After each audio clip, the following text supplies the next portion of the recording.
ರಾಜ್ಯದ ರಾಜಕಾರಣಿಗಳ ಇತಿಹಾಸದಲ್ಲಿ ಪರಸ್ಪರ ಕೆಸರೆರಚಾಟದಿಂದ ಮುಳುಗೋದ ರಾಜಕಾರಣಿಗಳಿಬ್ಬರು ಇದ್ದರೆ ಅದು ನಮ್ಮ ಕರ್ನಾಟಕದಲ್ಲಿ. ಅದರಲ್ಲೊಬ್ಬರು ಮಾಜಿ ಸಂಸದರು, ಮತ್ತೊಬ್ಬರು ಹಾಲಿ ಶಾಸಕರು. ಅವರಿಬ್ಬರ ಕೆಸರೆರಚಾಟ ರಾಜಕಾರಣದ ಇತಿಹಾಸದಲ್ಲಿ ಅಲ್ಲೋಲ ಕಲ್ಲೋಲ ಸೃಷ್ಟಿ ಮಾಡಿದೆ.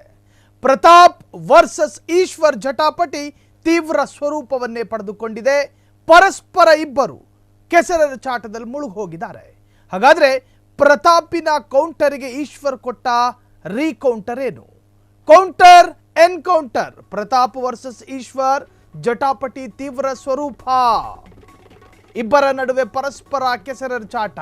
ಮುಳ್ಹಂದಿ ಎಂದಿದ್ದ ಪ್ರತಾಪ್ ಸಿಂಹ ಈಶ್ವರ್ ಅವರಿಗೆ ಪ್ರತಾಪ್ ವಿರುದ್ಧ ಈಗ ಸಿಡಿಮಿಡಿಗೊಂಡ ಈಶ್ವರ್. ಪ್ರದೀಪ್ ಈಶ್ವರ್, ನನ್ನ ತಂದೆ ನಿಮ್ಮೂರಿಗೆ ಬಂದಿದ್ರೆ ನೀನು ಬೆಳ್ಳಗಾಗ್ತಿದ್ದೆ. ಇದು ಪ್ರತಾಪ್ ಸಿಂಹ ಹೇಳೋದು. ಪ್ರದೀಪ್ ಈಶ್ವರ್ ಘನತೆಗೆ ಚೂರಿ ಇರಿದಿದ್ದ ಪ್ರತಾಪ್ ಸಿಂಹ. ಪ್ರತಾಪ ವರ್ಸಸ್ ಈಶ್ವರ್ ಜಟಾಪಟಿ ತೀವ್ರ ಸ್ವರೂಪ. ಇಬ್ಬರ ನಡುವೆ ಪರಸ್ಪರ ಕೆಸರೆರಚಾಟ. ಮುಳ್ಹಂದಿ ಎಂದಿದ್ದ ಪ್ರತಾಪ್ ಸಿಂಹ, ಪ್ರದೀಪ್ ಈಶ್ವರ್ ಅವರ ಘನತೆಗೆ ಚೂರಿ ಇರಿದಿದ್ದ ಪ್ರತಾಪ್ ಸಿಂಹ. ನನ್ನ ತಂದೆ ನಿಮ್ಮೂರಿಗೆ ಬಂದಿದ್ರೆ ನೀನು ಬೆಳಗಾಗ್ತಾ ಇದ್ದೆ. ಯಾರ ಖಾಸಗಿ ವಿಚಾರವನ್ನು ಕೂಡ ಕೆದಕಬಾರ್ದು. ಯಾರಿಗೂ ಆ ಅಧಿಕಾರ ಇಲ್ಲ. ಅತ್ಯಂತ ಅಸಹ್ಯವಾಗಿ ರಾಜಕಾರಣಿಗಳನ್ನು ವಿಮರ್ಶೆ ಮಾಡೋದು ಅತ್ಯಂತ ನಾಗರಿಕ ಸಮಾಜ ಅಂತೂ ಕೇಳಿಸಿಕೊಳ್ಳೋದಕ್ಕೂ ಕೂಡ ಸಾಧ್ಯ ಇಲ್ಲ. ಈ ಕೆಸರೆರಚಾಟ, ಈ ಪರಸ್ಪರ ಕೆಸರೆರಚಾಟ ಎಲ್ಲಿವರೆಗೂ ಅಂತ ಹೇಳಿದ್ರೆ ವಿಧಾನ ಪರಿಷತ್ನ ಸಭಾಪತಿಯ ಕಿವಿಗೂ ಬಿತ್ತು. ನೀವಿಬ್ಬರೂ ಹಿಂಗೆ ಬೀದಿಗಿಳಿದು ಕಚ್ಚಾಡ್ತಾ ಇದ್ರೆ ರಾಜ್ಯ ರಾಜಕಾರಣ ಹೊಲಸುವಂತ ಜನ ಮಾತನಾಡ್ತಾರೆ. ನೀವಿಬ್ಬರು ಪರಸ್ಪರ ಜಿದ್ದಿಗೆ ಬಿದ್ದವರ ಹಾಗೆ ಅವ್ರು ಹಿಂಗೆ ಹೇಳಿದ್ರು ಅಂತ ನೀವು ಹಿಂಗೆ ಹೇಳ್ತೀರಿ, ನೀವು ಹಂಗೆ ಹೇಳಿದ್ರು ಅಂತ ಅವ್ರು ಹಂಗೆ ಹೇಳಿದ್ರೆ ಜನ ಬೀದಿಯಲ್ಲಿ ನಿಂತ್ಕೊಂಡು ನಿಮ್ಮನ್ನು ಅಪಹಾಸ್ಯ ಮಾಡ್ತಾರೆ. ವಿಧಾನ ಪರಿಷತ್ನ ಸಭಾಪತಿ ಕೂಡ ಹೇಳೋ ಮಟ್ಟಕ್ಕೆ ಬಂತು. ಹಾಗಾದರೆ ಈ ವಿಚಾರದಲ್ಲಿ ಮುಂದೇನಾಯಿತು? ಇದರ ಅಪ್ಡೇಟ್ಸ್ಗಳನ್ನು ನಾವು ಗಮನಿಸುವುದಾದರೆ, ಪ್ರತಾಪ್ ಸಿಂಹ ವರ್ಸಸ್ ಪ್ರದೀಪ್ ಈಶ್ವರ್. ಈಗ ಈಶ್ವರ್ ಕೊಡೋ ಕೌಂಟರ್ಲೋ, ಪ್ರತಾಪ ಕತ್ತಲೆಯಲ್ಲಿ ನನ್ನನ್ನು ಯಾಕೋ ಹುಡುಕ್ತೀಯ ಬಡವ, ಅಷ್ಟು ಬರಗಟ್ಟು ಹೋಗಿದೆಯಾ ಎಂದ ಪ್ರದೀಪ್ ಈಶ್ವರ್. ಮುಳ್ಹಂದಿ ಅಂತ ಕರೀತಾರೆ ಪ್ರತಾಪ್ ಸಿಂಹ, ಅದಕ್ಕಿದು ಕೌಂಟ್ರು.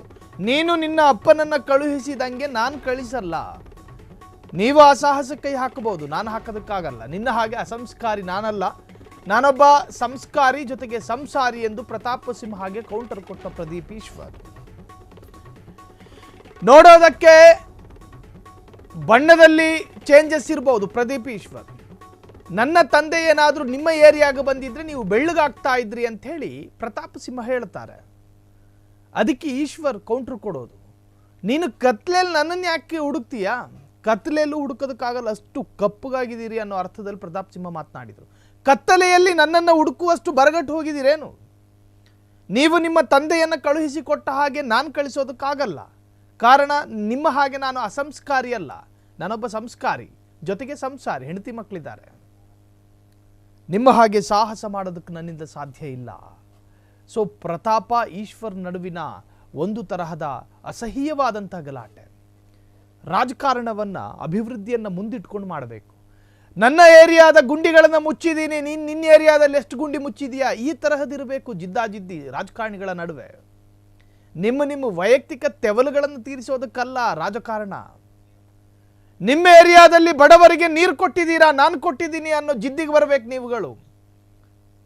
ನನ್ನ ಕ್ಷೇತ್ರವನ್ನು ನಾನು ಅಭಿವೃದ್ಧಿ ಪಡಿಸಿದ್ದೀನಿ, ನೀನೆಷ್ಟು ಪಡಿಸಿದೆಯಾ ತೋರಿಸು. ಸೈದ್ಧಾಂತಿಕ ಹೋರಾಟ ಇರಬೇಕು, ವಿಚಾರಧಾರೆಗಳ ಮೇಲೆ ಹೋರಾಟಗಳಿರಬೇಕು. ಅದು ಬಿಟ್ಟು ಮುಳ್ಹಂದಿ,